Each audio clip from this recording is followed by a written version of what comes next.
করিস, মনসা দেবী মা মঙ্গল করিস। বেনির বিন্দি খার করিস, মলদকা মরিস, আস্তে আস্তে করে মা বেরাস। মুখের মধ্যে দাদা বা ফোনগুলো বন্ধ করো। ফোনের মধ্যে সাপে ছবি নিতে নেই, পায়ের ছবি উঠছে, ঠাকুরের সাথে খারাপ হচ্ছে। বন্ধ করো, বন্ধ করো। সাপের ছবি দাদা ফোনের মধ্যে রাখতে নেই, কারণ কি জানো, এতে জীবন্ত মনসা মা, এর সাথে আমারও ছবি উঠছে, পায়ের ছবি উঠছে। ঠাকুরকে দেখলে মানুষ প্রণাম করে, আমার পায়ের ছবি আমার ছবি দেখে মানুষ প্রণাম করবে দাদা। ওই জন্য তোমাকে বললাম, তুলাটা ফ্যাট নয়, কিন্তু রাখতে। এই যে হাতের মধ্যে মাঝে সাপটা দিয়ে ভালো করে দেখো, শুধু মাথাটা যদি মা দেখেন চিনতে পারবে, পুরো গাটা দেখলে যে মা এখন করে যে ঢ্যামলা সাপগুলো বন বাদাটা বাবু ঘুরে ঢ্যামলার মতো মা পালিয়ে যাবে। মাথা চলে গেলে এইভাবে করে মাথা নব করলে চিনতেই পারবে না, ঘাস বনে বেরিয়ে গেলে। এটাকে ঢামলা করিস সাপ দাদা বলা। বাচ্চা কামড়ালে এদের বেশি ক্ষতি, আর বাচ্চা বেশি মানুষকে কামড়ায় যেখানে সেখানে আমার বেরোয়। এই যে বাবু গরম যে বেবস্ত গরম পড়ছে, এইগুলোকে মা বেশি দেখা যায় ডোবার মধ্যে। এরা ঢামনার মতো রনার মতো বাইবে মা, যারা শামুক খুঁজে খাবে মানুষকে দেখলে কামড়িয়ে ইঁদুর গর্তের মধ্যে মা লুকিয়ে যায়। ভেবনা গোগ্র সাপের বাচ্চা দেখেছি। মাগো সাপের খেলা নয়, জম নিয়ে খেলা মা, জীবন নিয়ে নাচ। 2 মিনিট সকালবেলা আপনাদের মন্দির তলায় বসে মা মনসাকে খাটিয়েছি, মায়ের খেলা সকলেই দেখেছেন। বাবাকেও ফাঁকি দেবে না। আজকের মঙ্গলবার বুড়দা দিনটা ভালো দিন, ঠাকুর দেবতার নাম মনে করিয়ে ঠাকুর দেবতার নামে আমার মায়েদের চাল পয়সা চেয়েছি মা, কমবে না। এই একটা মা সাপ দেখাচ্ছি, দেখে বেনা গাছের গোড়ায় থাকে, এটাকে বেনা গোখরু সাপ বলা হয়।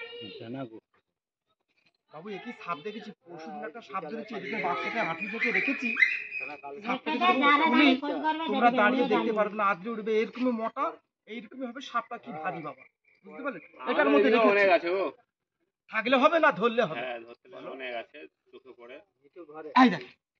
তো মনসা দেবী, মনসা দেবী রূপে ভগবান, জঙ্গলের দেবতা, কাঁচা খেকো মা, মাকে দেখেছেন মুখের মধ্যে জয় মা মনসা বলে মাকে একটা প্রণাম করো, সকলে বলেন জয় মা মনসা, জয় মা মনসা।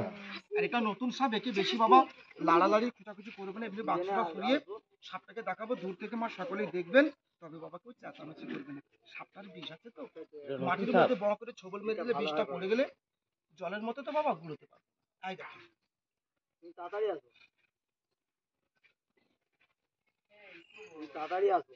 আই দেখ বাবা, বহু পুরনো দাদা।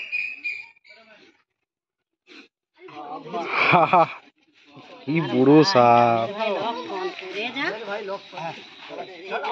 বাবু, এরা যদি মানুষকে কামড়ে দেয় না 250-200 গ্রাম মাংস তুলে নেবে। আর সাপটা এত পুরনো, লক্ষ্যকে তো ঘাড়ের দিক থেকে বেশ কিছুটা আছো, দেখবে একটা সাপের গায়ে একটা ক্লিপ আছে, এত পুরনো সাপের গায়ের মধ্যে ক্লিপ আছে, খুব উপকারী জিনিস। ঠাকুরকে বাবা কেউ ফাঁকি দিবি না, দেখেছু ঘরকে চলে যাবে মা মনসা দেবী বড়ই জেদি, চ্যাংবুড়ি কানি বেটি 400 টাকা করে এর সাথে প্রতারণা করেছিল মা, তার বংশ ধ্বংস করেছে, বাহাতে পর্যন্ত এই বুড়ি পুজো নিয়েছে। বাবা হরে কৃষ্ণ একটা প্রণাম করো, বাঙালি ধর্মে জন্ম নিয়েছি, ঠাকুর দেবতা দেখলে আমরা যথেষ্ট সম্মান করি, মানি একটা ঠাকুরের জিনিস। বলেন জয় মা মনসা দেবী, জয় মা মনসা। সব দিন তো বর্দা আসি না, মাঝে মধ্যে মা চলে আসি, প্রত্যেকে দেখেছো আনন্দ করেছো, থালাই করে চাল দেবেন, বর্দা 2-5 টাকা মনসাকে দিয়ে বিদায় করবে। বাবু বন্ধ করে দিচ্ছি, বিরাট ভারী লাগছে। আর 1 ঘন্টা পর বাবু রোদ উঠে গেলে এখানে বের করানো যাবে না, মানে বের করে দিলে বাথরুমের মধ্যে আর বন্ধ করতে পারবে। সাবুন যে 500 আমার ছোট, এত বেশি ঘাটালে হবে না, ধীরে ধীরে করে যা যা যা যা। তোকে সবাই দেখেছে, তোর খেলায় সবাই দেখেছে, যা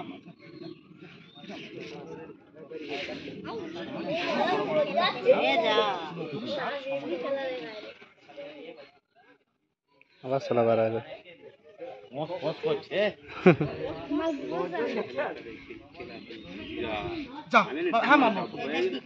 নতুন সাপ দেখলেই তোমরা বোঝা যায়, আমি কি বলবো, তোমরা দেখলে বুঝতে পারবে।